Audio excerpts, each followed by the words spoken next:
Yeah, well, thank you guys for being here. Obviously coming off of finals week, I know everybody, including, students are deep into finishing up with school. Feel really good to win this game today. Obviously there were a lot of things we can improve upon. Offense was really hard to come by, and I say this all the time too. Like I think sometimes. When it's maybe not going as well, not enough credit's given to the other team. It's always, well, we didn't do this or we didn't do that. Give them credit. I thought they had great energy, especially to start the game. They were mixing and matching, kind of a little bit of a matchup defense and zone man, and I thought we got some looks, we got some opportunities, and then once we weren't really making shots early, that can become a little bit psychology, where you're a little bit gun shy to shoot. You don't know whether to drive. Really credit Robbie in that first half. All together, you look at his numbers. 20 points, 12 rebounds, 3 blocks. Thought he had a great game all around. But in the first half, he really kept us afloat, when we were struggling to get going.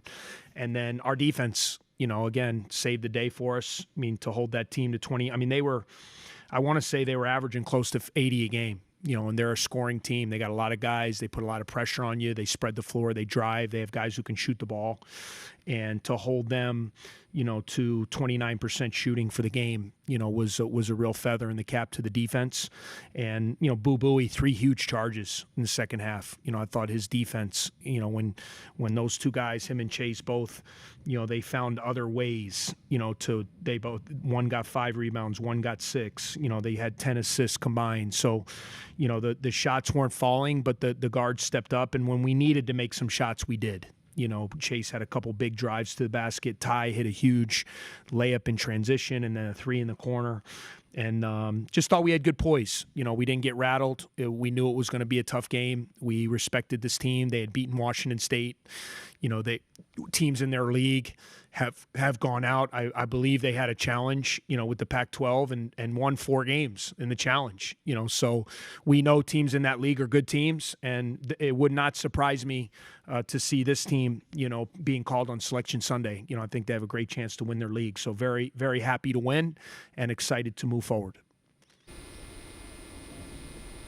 What did it mean to you to see an experienced player like Robbie really make that push in the first half and kind of guide the team through a rough patch like that? Yeah, it was what we needed, and we found him in some nice areas. They were playing a little bit of a matchup man zone type of defense that our guys were trying to find where the gaps were. I thought we found him for threes early, 3 threes, I think, in the first half, and he got some cuts. He got to the basket, and, we needed him to play heavy minutes. Titus has been under the weather all week.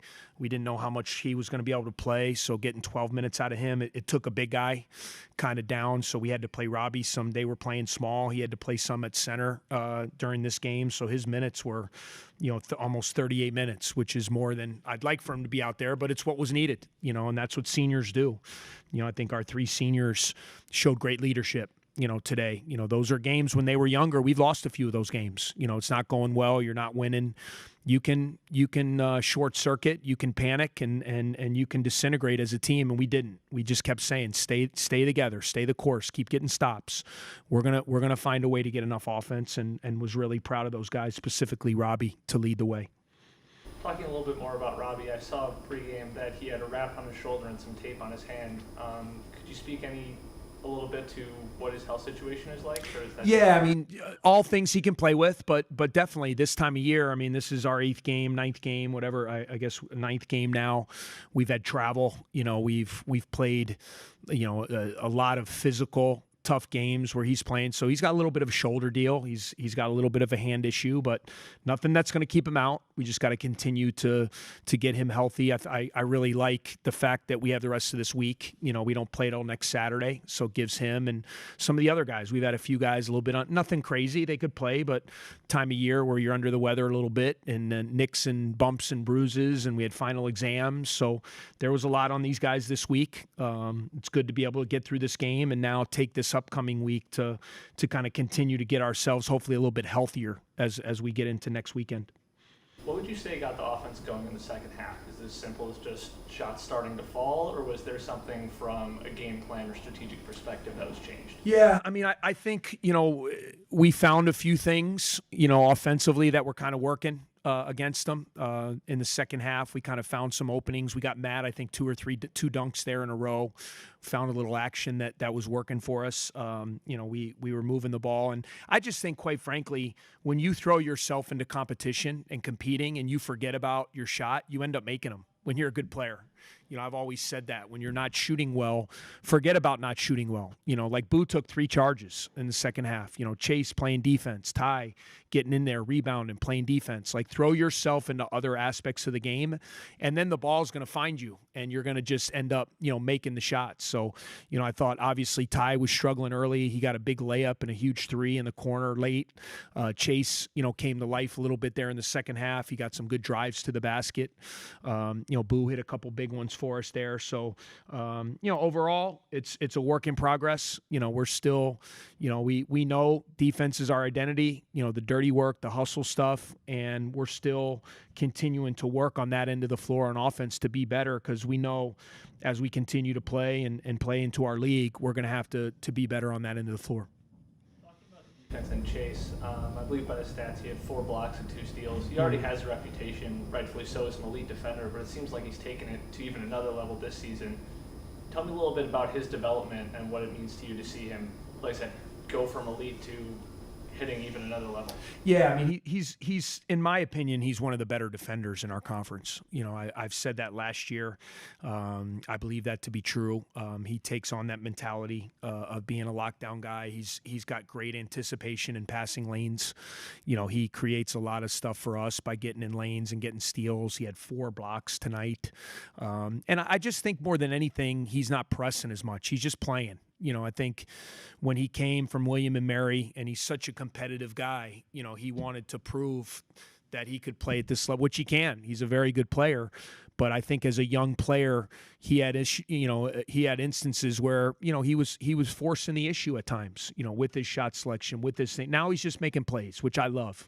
It gives us a guy when it can get Boo off the ball a little bit. He's been a secondary point guard for us, where now we can get Boo in a different role where he's not getting his worn out on that end. He's made really good decisions with his passing, and he's just playing like an older veteran guy. I just really like the poise that the guards are playing with, and I think Chase. And he's healthy, that's why, last year there was a lot said about Chase and how he was playing, and no one really knew behind the scenes what he was going through physically. He had a hip injury where he couldn't practice much.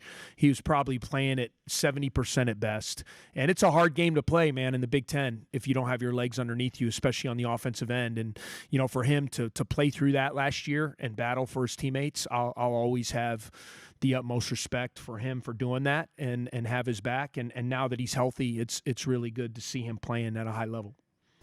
This was a game where you had a significant size advantage, but Prairie View A&M out-rebounded you guys by a couple. Yeah. So how is that something that you're going to look to improve on, and why do you think that happened in this game? Well, you look at the offensive rebounding. That's where it was, 18 offensive rebounds, and that's just way too many. Because the reality is, we have a pretty good half-court defense, and we're going to force you to miss that first shot. And we have to do a good job of limiting teams to one shot. And, tonight, 18, give them credit. I thought they were aggressive. I think part of it, too, they got us really spread out. They were playing small lineups, and our defense got extended. So when they took a lot of shots, they took 28 threes, a lot of long jump shots. Those shots can bound out, to different areas.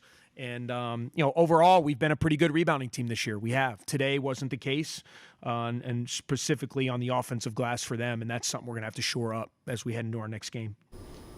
You mentioned with Robbie it was a little bit more than you had wanted with 37 minutes, but you've had a lot of players like Robbie or Boo logging really high minutes of mid to high 30s. And this game, Boo was at 38. Like I said, Robbie's at 37.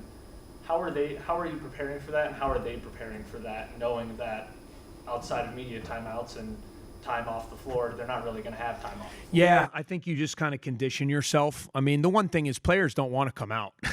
I remember when I played, I hated to be subbed. You want to play the whole game. And, I think what we're trying to do is just be smart. To your point, can we rest guys around media timeouts? Can you get a minute before a timeout, but really you get 4 minutes of rest because you get the full media? Can we figure out how to make sure we always have a lineup on the floor that can score and can do some things? And right now it's good to be able to get Luke in there for a couple minutes. We want to continue to develop Nick, as a guy who can get in there where we can have some added depth. And we need our bench players to continue. Julian is a guy we really believe in. He just he's been sick, and then he had hurt a shoulder, and he's just getting himself back. But him and Brooks are two big pieces to the puzzle. So we want to continue to develop our depth so we can get these guys a little bit of rest. But I think these older guys, when you play in over 100 games, you kind of get used to, all right, this is what it takes. I gotta learn how to condition myself and play 35 plus minutes in a game, and they've done a good job of that. And continue to play defense, because we have to play elite defense to win. All right, that will wrap us up. Thanks, everybody. All right, guys, thank you for being here. See you next week.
So Robbie, tell me what went into that first half scoring burst for you, where you put up those I think it was 13 points in the first half. You're the only person to score for I think about 12 minutes. What went into that? Really just, my team trying to find me, or really not just getting it in the offense. It wasn't anything I was doing anything differently. They came out in that zone. We kind of expected them to, maybe junk up the game with different looks. They found me off a couple of reversals. So it really wasn't anything like crazy or anything special. It was kind of just took what the game gave. Matt, you were scoreless in the first half, but then you kind of had a really good second half, put up 9 points. What was the difference there for you? Personally, I think just trying to find something for energy. The team needed energy at halftime. We're down couple points regardless of the reason. We need energy going in the second half. So I just try to do whatever I could. Coming off, got the 2 lofts from Boo, great looks from him, and just try to go from there. You're also 5 for 6 from the free throw line. What did it mean to you to have a good game there? I've been working on it day in, day out, so it's gradually getting there, getting better. I mean, that's really all I got. Just keep working on it. Hopefully 6 for 6 next time. A question for either of you. Coach talked a lot about the defensive effort. What has it meant to you to have that to rely on, and what was it like going down at halftime, counting on the defense to bring you guys back into the game? Yeah, I think in many sports, but like defense travels. You know, we might not, you might not be hitting shots, or you might, it might be a tough offensive game, but you know, I feel like defense is something you can always control. You know, coming back to our principles, you know, we've been really kind of stressing that in practice. And I think that, you know, having defense, like in the locker room, you know, we weren't panicking. You know, we were trying to get refocused, you know, staying into it. We had a lot of guys talking in the locker room, like, come on, guys, like, you know, we've been here before, like, we know what to do. So I think it's just like a good calling card to, you know, hang our hat on. What do you think has gone into kind of the really impressive improvement in defense year to year from last year to this year? I believe last year the team was in the hundreds in defensive rating. This year you're 25th. In a game like this where you're holding a team that averages around, I think it was 75 points a game, and you hold them to 51, what does that mean to you guys to change a team's performance so drastically? I mean, it means a lot. You know, I think at the end of the day, it comes down to just doing your assignment. A lot of times, you know, in the past, we've been getting in trouble with, you know, trying to make a Superman play, whereas, you know, we stay on our assignment. You trust that your brother has your back, and at the end of the day, like, you can really string stops together that way. All right, that'll wrap us up. Thanks, everybody. Appreciate you. Have a good one. Thanks, guys.